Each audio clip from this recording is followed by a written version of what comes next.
बातम्या आणि बरंच काही.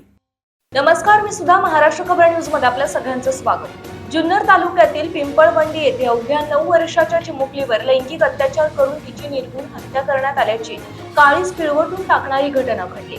नराधमाने चिमुकलीला गावाबाहेरील एका शेतात नेऊन तिच्यावर लैंगिक अत्याचार केला आणि त्यानंतर तिची निर्घृण हत्या केली. या घटनेमुळे संपूर्ण पुणे जिल्ह्यात तीव्र संतापाची लाट उसळली असून आरोपीला फाशीची शिक्षा देण्यात यावी अशी आक्रमक मागणी ग्रामस्थांकडून केली जाते.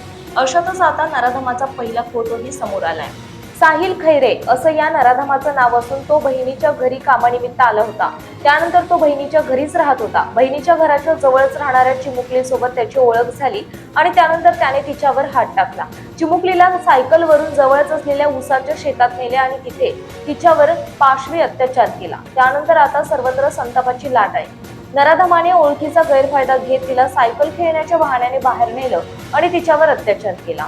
त्यानंतर तिचा गळा दाबून हत्या करण्यात आल्याचं समोर आलं. 9 वर्षाच्या चिमुकलीचा मृतदेह आढळून आल्यानंतर पोलिसांनी तातडीने सूत्र हलवली आणि आरोपीला अखेर अटक केली. त्यानंतर संध्याकाळी 6 वाजता आम्हाला घटनेबाबत कळवण्यात आलं. आळेफाटा पोलीस ठाण्यात गुन्हा दाखल करण्यात आलाय अशी माहिती संदीप सिंग गिल यांनी दिली आहे.